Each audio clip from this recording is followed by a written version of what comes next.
नमस्कार, मी Shruti Rahul news top 9 मध्ये आपलं स्वागत करते। सुरुवातीला महत्त्वाची घडामोड। वरळी डोममधील बैठकीत अजित पवारांकडून संग्राम जगताप यांची कान उघडणी करण्यात आली। कुणीही पक्षाशी विसंगत भूमिका घेऊ नये असं अजित पवार म्हणाले। कुणाच्याही वक्तव्यानं तेढ निर्माण व्हायला नको असंही अजित पवारांनी ठणकावून सांगितलं।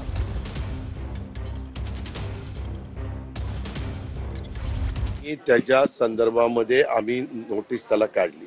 आता तो त्याचं उत्तर देणार। नोटीस काल का परवाच त्याला त्या बाबतीमध्ये गेलेली आहे। आणि आज मी सगळ्यांना आवाहन केलं की तुमच्या माझ्या महाराष्ट्रामध्ये कधी अशा पद्धतीनं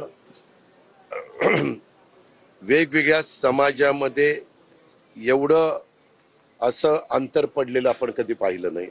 आता प्रत्येक समाजाने काय मागणी करावी हा ज्याचा त्याचा अधिकार आहे। आता ज्याचं मत असतं तिथे मांडत असतात लोक, सगळेजण आपापल्या पद्धतीने मांडत असतात ते।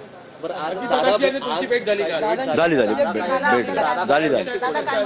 नाही चर्चा झाली, शेवटी सगळ्या गोष्टींवर चर्चा होणं गरजेचं असतं। ती चर्चा झालेली, आता ती अंतर्गत चर्चा असते, पक्षांतर्गत चर्चा असते, त्यामुळे ती झालेली आहे। पण आता या निवडणुकीबरोबर कुठेतरी आमच्याकडे अहिल्यानगर शहरातले हे प्रश्न किंवा ज्या काही अडीअडचणी असतील, जे काही तिथले विकास काम असतील, आमच्याबरोबर तिथलचे राष्ट्रवादीचे गटनेते किंवा अध्यक्ष आहेत ते सुद्धा होते। त्यामुळे त्यांनी देखील भूमिका मांडली की तिथल्या कामासंदर्भात किंवा पुढच्या शहराच्या विकासासंदर्भात प्रश्न मांडले, त्यावर चर्चा झाली। याच्यावर फार वेगळी काय पुढे काही वेगळी चर्चा घडलेली नाही। त्या नोटीसवरतीच आज चर्चा नेते मंडळींची झालेली आहे, विशेषतः अजितदादांची देखील झालेली आहे।